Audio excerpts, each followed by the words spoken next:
Hello guys, तो आज पढ़ेंगे हम प्रोबेबिलिटी डेंसिटी फंक्शन।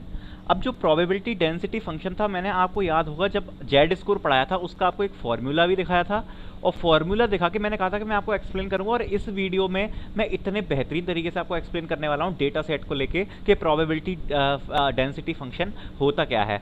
तो चलो देखते हैं एक बार। मैंने क्या किया, जस्ट सिंपल पांडास को इम्पोर्ट कर लिया है, और ये मैंने एक डेटा सेट इम्पोर्ट किया है हाइट वेट डॉट CSV। इसकी लिंक आपको मिल जाएगी डिस्क्रिप्शन में। केगल से मैंने डाउनलोड किया है, केगल की लिंक मैं दे दूंगा।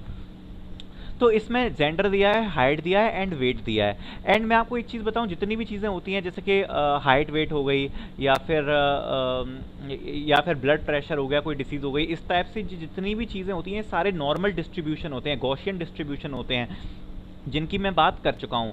ठीक है, तो एक बार इसको मैंने क्या किया, इसको मैंने हिस्टोग्राम से प्लॉट करवाया है। हिस्टोग्राम से मैंने प्लॉट करवाया कैसे, मैटप्लॉटलिब मैंने इंपोर्ट करी, हिस्टोग्राम में हाइट, केवल हाइट की बात कर रहा हूँ, वेट अभी आप भूल जाओ, वेट भूल जाओ, केवल हाइट की बात कर रहा हूँ। हाइट को मैंने प्लॉट करवाया हिस्टोग्राम से, जिसमें बिन्स पैरामीटर में पास किया 20, मतलब ये 20 पार्ट्स में डिवाइड करेगा। आर वेट जस्ट मैंने थोड़े से डेकोरेशन के लिए 0.9 दिए एंड टाइटल वगैरह दिए हैं। तो जब मैं इसको प्लॉट कराता हूँ तो आप देख सकते हो ये इसका हिस्टोग्राम कुछ ऐसा प्लॉट हो रहा है। ये मैंने केगल से डाउनलोड किया है डेटा सेट। तो जो हाइट ऑफ द पीपल है वो कुछ इस टाइप से प्लॉट हो रही है, और अगर इसको हम देखें तो हम बोल सकते हैं कि हाँ ये एक नॉर्मल डिस्ट्रीब्यूशन है, क्योंकि बेल शेप्ड ये हमको दिख रहा है। अब मैं बात करने वाला हूँ प्रोबेबिलिटी डेंसिटी फंक्शन क्या होता है। हमने सब कुछ चीज़ पढ़ ली, जेड स्कोर पढ़ लिया, उसमें मैंने आपको बीच में बताया था एक प्रोबेबिलिटी डेंसिटी फंक्शन का फॉर्मूला। तो अब वो देखते हैं। तो उसके लिए मैंने क्या किया है, देखो ये हमारा पूरा चार्ट आ गया। ये जो चार्ट था ये मैंने कैप्चर करके रखा है, ये हमारा चार्ट आ गया हाइट ऑफ द पीपल वाला। और जो standardised normal distribution density function हमने पढ़ा था, जो मैंने आपको बताया था, उसका फॉर्मूला जो मैंने आपको बताया था वो आपको मैंने ये बताया था कि ये होता है f of z equals to 1/√2 e multi to the power minus z square by 2।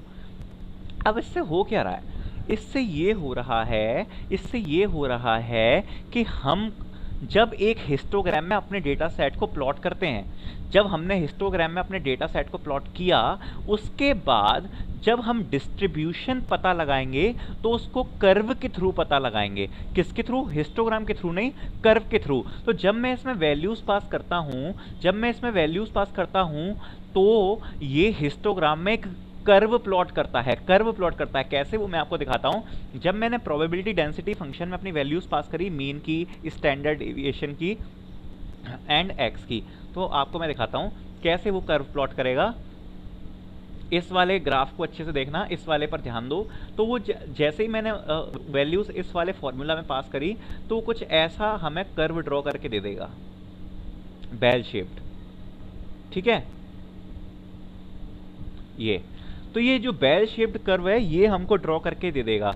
तो ये जो बेल शेप्ड कर्व अब ड्रॉ हो गया है, अब हमें जो भी चीज़ निकालनी है वो इस बेल शेप्ड कर्व से निकालनी है। अब हमें हिस्टोग्राम से ज़्यादा कुछ मतलब नहीं रह गया। ठीक है, इस हिस्टोग्राम में किसमें चेंज कर दिया, एक बेल शेप्ड कर्व में, इस प्रोबेबिलिटी डेंसिटी फंक्शन से। फिर उसके बाद अगर मैं इसको बेल शेप्ड कर्व में कर देता हूँ, प्लॉट कर देता हूँ, तो फिर इन फ्रीक्वेंसी का तो कुछ मतलब रह ही नहीं जाएगा। ये इस फ्रीक्वेंसी का तो कोई मतलब रह ही नहीं गया ना, इसका कुछ ज़्यादा मतलब रह गया। तो मैं क्या करता हूँ, इसको मैं हटाता हूँ, ये फ्रीक्वेंसी नहीं रह जाएगी फिर यहाँ पे, क्योंकि जब मैं इस फॉर्मूले में पास करता हूँ तो इस फ्रीक्वेंसी का कोई मतलब नहीं रह गया। अच्छा, मैं आपको बता दूँ कि यहाँ पे ये फ्रीक्वेंसी थी क्या, वैसे मैं डिस्कस कर चुका हूँ। जब हिस्टोग्राम में हम प्लॉट करते हैं तो ये, जब मैंने इसको नॉर्मल डिस्ट्रीब्यूशन में प्लॉट किया, तो ये क्या बता रहा है कि जैसे कि 55 इंच से 60 इंच, 55 इंच से 60 इंच के बीच में कितने लोग बता रहा है, ये 200 सैंपल्स बता रहा है, 200 सैंपल्स। ये सैंपल्स की फ्रीक्वेंसी बता रहा है। जैसे 60 इंच वाले लगभग ये 250 सैंपल्स हैं, और ये टोटल 600 सैंपल्स हैं यहाँ पर, इस जगह पर टोटल 600 सैंपल्स हैं, इस जगह पर टोटल 800 सैंपल्स है। तो ये फ्रीक्वेंसी बता रहा है कि उस हाइट के कितने लोग हैं। हिस्टोग्राम में हमने डिस्कस किया था, ये यही बताता है ना। तो फिर ये हमने देख लिया। अब क्या हुआ, मैंने फ्रीक्वेंसी हटा दी। अब हमें जो भी चीज़ निकालनी है वो निकालनी है कर्व में। जैसे अगर मैं चाहता हूँ कि मेरे को क्या चाहिए, मेरे को इतना पोर्शन चाहिए, इतना पोर्शन मान लो, ठीक है, इतना पोर्शन चाहिए कि ये कितना डिस्ट्रीब्यूशन है, तो मैं कैसे निकालूंगा, फिर अब ये हिस्टोग्राम नहीं रह गया, जस्ट मेरे को क्या करना है, मेरे को इतने पोर्शन का डिस्ट्रीब्यूशन निकालना है। तो अब मैं अपना नॉर्मली जेड स्कोर वगैरह अप्लाई करके इतने पोर्शन तक का डिस्ट्रीब्यूशन निकाल दूंगा कि वो कितना है। हमने क्या किया, जो हिस्टोग्राम था उसको प्रोबेबिलिटी डेंसिटी फंक्शन से बेल कर्व में चेंज कर दिया। और मैं कहूँ कि अगर ये मान लो यहाँ तक आ रहा है हमारा कुछ 0.2%, मान लो कि यहाँ तक हमारा जितना एरिया कवर हो रहा है वो कितना हो रहा है 0.2%। फिर जब मैं अगली बात करूँगा अब जैसे मैं थोड़ा सा आगे बढ़ा, अगर मैं थोड़ा सा आगे बढ़ा तो फिर मैंने कहा कि यहाँ तक का मुझे एरिया का डिस्ट्रीब्यूशन चाहिए कि ये कितना कवर कर रहा है, तो फिर अब मैं क्या करूंगा, अब मैं जब यहां तक का पोर्शन निकालूंगा तो उसके लिए इतना जितना हम निकाल चुके हैं उतना तो मैं ऐड करूंगा ही, और उसके आगे और भी ऐड कर दूंगा।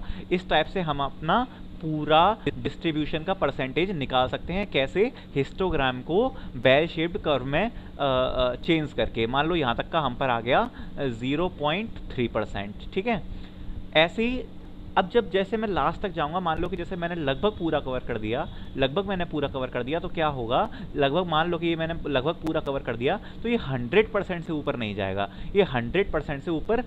जाएगा, ये जो बेल होगी जब इसका हम एरिया निकालेंगे तो वो जितना रहेगा वो 1% के कुछ अंडर ही आएगा। और मैक्सिमम अगर मैं बात करूं, अगर टोटली बेल शेप्ड कर्व भी हुआ तो 1% ही इसका मैक्सिमम होगा। तो इस वीडियो में मेरे को जो टोटल चीज आपको बतानी थी वो क्या बतानी थी, probability density function. Probability density function क्या कर रहा है, जब हम इसमें वैल्यू पास कर रहे हैं तो वो इस जो भी हिस्टोग्राम है उसके ऊपर हमको ये बेल शेप्ड कर्व प्लॉट करके देगा। और ये जो फ्रीक्वेंसी वाला मैटर है वो बिल्कुल हट जाएगा, फ्रीक्वेंसी बिल्कुल हट जाएगी, और इसकी जगह यहाँ पर एरिया कितना परसेंट डिस्ट्रीब्यूशन कवर कर रहा है वो आ जाएगा। जैसे अगर मैं यहाँ पर लिखूँ, जैसे अगर मैंने यहाँ पर लिखा, इस जगह पे मुझे पता करना है इस जगह पर, तो इस जगह पर जो चीज़ बताएगी वो फ्रीक्वेंसी नहीं होगी, वो ये बताएगी कि इस जगह पर यहाँ से अगर मैं यहाँ पर लाइन ड्रॉ कर रहा हूँ यहाँ पर, तो यहाँ तक का जो टोटल एरिया है वो कितना परसेंट कवर हो रहा है, ये बताएगा हमको प्रोबेबिलिटी डेंसिटी फंक्शन से हिस्टोग्राम को एक बेल शेप्ड कर्व चेंज करने के बाद। तो प्रोबेबिलिटी डेंसिटी फंक्शन क्या कर रहा है, हिस्टोग्राम को एक कर्व में चेंज कर रहा है। यही कॉन्सेप्ट है प्रोबेबिलिटी डेंसिटी फंक्शन का। और इस डेटा सेट से मैंने आपको हिस्टोग्राम भी प्लॉट करके दिखा दिया और बता भी दिया कि मतलब जो नॉर्मल डिस्ट्रीब्यूशन होता है वो किन किन चीज़ों का होता है। आई होप ये वीडियो को काफ़ी पसंद आई होगी, क्योंकि मैंने जितना हो सकता है इजी मेथड में क्लियर करने की कोशिश करी है। So thanks.